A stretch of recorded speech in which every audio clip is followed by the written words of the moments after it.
Hindi kayo maubusan ng pera. Oh, grabe. Ayan, oh, swerte. Shocks. OMG, grabe. This is triple combo, no? Cancer. Actually, hindi lang siya triple combo. Quadruple ito, mga kapiksi.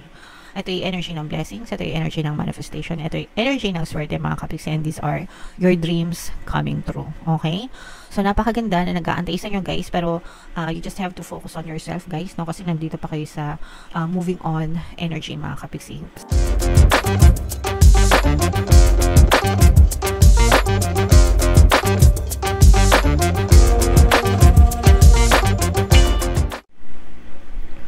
Hello guys, hello Cancer, welcome back to Pinoy Pixie Tarot. Ang pamagat ng episode natin for tonight is Full Moon Kapalaran para ngayong December to January para sa Cancer, Sun, Moon, Rising, Sign, and Venus. Yung full moon natin guys ngayong December ay sa December 15. Tapos yung next na full moon naman natin guys ay sa January 13, mga kapiksi. So, ang reading na to ay para sa period na yan. And ang pamagat ng ating full moon ay cold moon, mga kapiksi. So, ito yung ating messages, moon message para sa inyo guys. The answers you need are coming. Okay? So, paparating din sa inyo yung mga sagot sa mga problema nyo, yung mga solusyon sa mga issues nyo sa buhay, mga kapiksi. Huwag kayong mapagod, no? Sa pag-aantay, huwag kayong maatat, huwag kayong panghinaan ng loob or mawala ng pag-asa kasi lahat naman yan dadating sa atin, basta magtiyaga lang tayo, matuto mag-antay, magpaka-positibo. Syempre, huwag natin kalimutan na magdasal, mga kapiksi, and hindi naman tayo pababayaan ng nasa taas, mga kapiksi. Attune to the moon guys, have an important conversation but stay calm. So, kung meron kayong mga kagalit, ka-issue sa buhay, ka-conflict ganyan, or meron kayong mga misunderstanding with other people, subukan nyo makipag-usap. Pero kapag nakipag-usap kayo guys, dapat mahinahon, okay? Kasi wala naman nasusolve na issue kapag ka nakikipag-usap kayo ng galit or dinadaan sa init ng ulo, nakikipag-away, diba?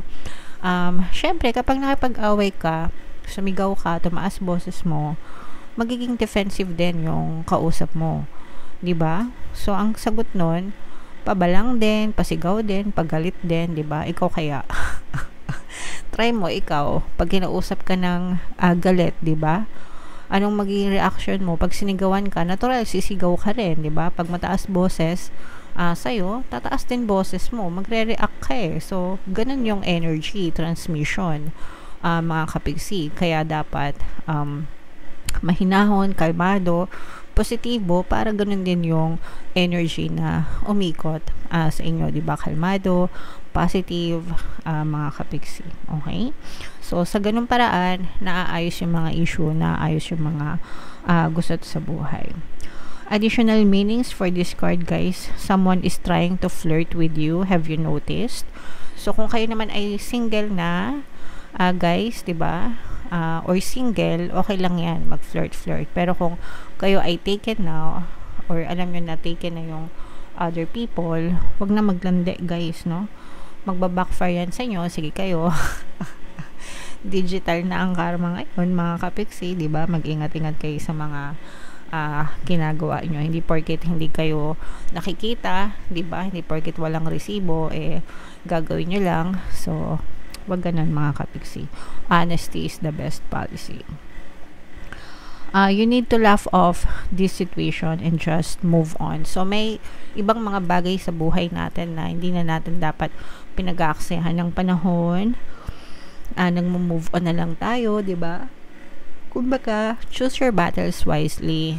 Yung lahat ng nagaganap sa buhay nyo, timbangin nyo mabuti. Makakabuti ba sa akin to? Or makakapag-trigger lang sa akin to na makakapag aksaya lang to ng energy ko, diba? So, yung mga ganun, bago kayo pumatol sa isang bagay, sa isang tao, sa isang sitwasyon, ask yourself, dapat ko bang patulan itong tao na to, itong sitwasyon na to, or is this just a waste of energy, diba? For some of you, job applications have very good prospects, no? So, kung kayo ay mga kapiksi na naghahanap ng trabaho or nag-a-apply, ito yung magandang senyales din na maaaring matanggap kayo or makatanggap ng magandang balita dun sa mga ina-applyan nyo, mga kapiksi. Okay? So, very nice, very positive messages for you, Cancer. Comment down below if feeling nyo nakaresonate kayo dyan sa mga messages na yan. Tingnan natin yung ganap sa inyo guys ngayong full moon season. Shuffle natin to mga kapiksi. Habang sinashuffle ko to, panoorin nyo muna yung video natin regarding sa ating paano mag-manifest ng abundance video course. Kapiksi, sawa ka na ba sa mga struggles at hirap sa buhay mo? Masipag ka ba at masikap sa buhay ngunit hindi ka pa rin umaasenso? Ilang beses ka na bang nag-attempt mag-negosyo at mag-invest pero palagi ka pa rin nalulugi? Sa pagkakataon na ito ay maaaring may subconscious beliefs ka na nagiging balakid sa iyong pag-unlad at pagyaman. Introducing, paano mag-manifest ng abundance video course. Dito ay matututunan mo ma-overcome ang mga balakid mo para tuluyan ka ng umunlad, umasenso, sumagana, maging matagumpay, successful at maswerte sa iyong kabuhayan, pera, trabaho, negosyo sa lapi at kaperahan ng bonggang-bongga. Dali, mag-send na ng email sa pinoypixie@gmail.com at simulan na ang iyong pagyaman ngayon. Alright, so sa lahat ng gusto mag-avail ng course guys, yung promo natin for December mga kapiksi, una magbibigay tayo ng 15% discount, pangalawa magbibigay din tayo ng free 3-in-1 pampaswerte subliminal guys, so pampaswerte sa buhay, sa pera at saka sa love life worth. Maganda yung freebie na yan guys, kaya mag-avail na kayo. And meron din tayong bagong course mga kapiksi, paano mawala ang third party at magkaroon ng harmonious na relationship para mawala yung mga kabit ng mga jowa nyo. 20% discount yan until December 31, kaya mag-avail na kayo mga kapiksi. So, Cancer guys, kayo ay represent ng Queen of Cups. Ito yung ating moon energy. This is both negative and positive. Merong magsasorry sa inyo mga kapiksi, no? Itong, or kahit hindi sila magsorry sa inyo, parang papatawarin nyo na sila. Unahin natin yung negative, sorry. So, for some of you guys, parang medyo nababalisa kayo because of a particular person na pwedeng nakaaway nyo or conflict nyo. I'm sensing na for some of you, for the longest time, parang hindi kayo nag-uusap nitong person na to. Parang nagpatong-patong na yung mga issues nyo sa buhay nitong person na to, and parang dumating na din doon sa point na parang ginosted kayo nitong person na to or tinalikuran kayo mga kapiksi, and kayo parang you were left hanging. Ibig sabihin hindi nyo alam gagawin nyo, parang hindi nyo alam kung, especially kung sa relationship, sa partner, ganyan, parang hindi nyo alam kung ano na ba kayo, in a relationship pa ba kayo, or iniwan na ba kayo, pinagpalit na ba kayo, and kung bigla na lang kayong hindi kinausap nitong person na to, parang hindi nyo rin alam yung reason, mga kapiksi. Okay? And dito nararamdaman natin na parang you're trying to fix yourself, you're trying to move on from this situation mga kapiksi, iniinom na lang, ganyan. Pero you're trying to heal and you're trying to move on from this situation. Kasi yung iba sa inyo, parang you've had enough, no? Parang na-realize nyo na rin kung na if ganito yung value ko sa'yo, parang ganun yung naiisip nyo, kung ganito yung halaga ko sa'yo, wala na ako magagawa. Pero I value myself more now. Ganun, parang para sa'yo mas mahalaga ka na ngayon, mas iniisip na yung sarili mo, na-realize mo na actually yung totoo mong halaga sa buhay mo, hindi sa buhay niya. Okay? And parang ngayon, parang gusto nyo bumawi sa sarili nyo, Cancer. And you're working on your healing, you're working on forgiveness, you're working on your acceptance, ganyan, para makamove on kayo. And yun naman talaga guys yung maganda, diba? Kasi sometimes, kahit na anong hawak natin sa isang tao or sa isang bagay, kung ayaw nila, edi wala tayong magagawa, diba? So, importante na kumbaga wag mong sayangin yung oras at panahon mo dun sa mga tao or sitwasyon na hindi ka naman pinapahalagahan.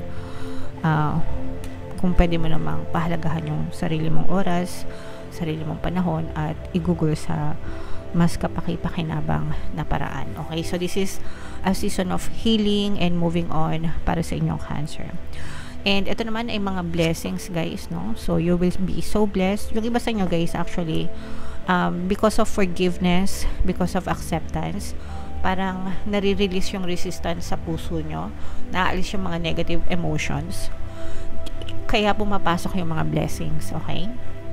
Pansinin nyo, di ba?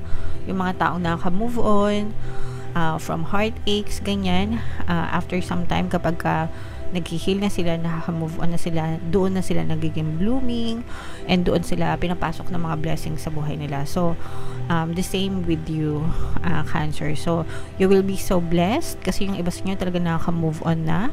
So, may mga blessings na dumadating sa inyo. And for some of you guys, parang feeling mo winner ka, no? Parang winner ka, ikaw yung nawagi. Actually, yung iba sa inyo, winner talaga kayo kasi parang nabunutan kayo ng tinek. So, kung iniwan nila kayo, parang hindi siya sa una masakit, pero na-realize nyo na hindi pala siya ganun ka worthy, hindi pala siya worthy na ipaglaban. And actually, mas gumaan pa yung buhay nyo nung nawala sila sa buhay nyo kumpara sa kayo lang mag-isa. So, feeling mo, mas nag-gain ka pa, mas nanalo ka pa kaysa sa nawalan ka, okay? So, ito guys, i-mind nyo na yan sa comment section. Mind, blessings, pagpapala, winner, I'm a winner, winner ako, yan. I-comment nyo yan sa baba, no guys, gusto ko yan. Winner ako, I'm a winner, no?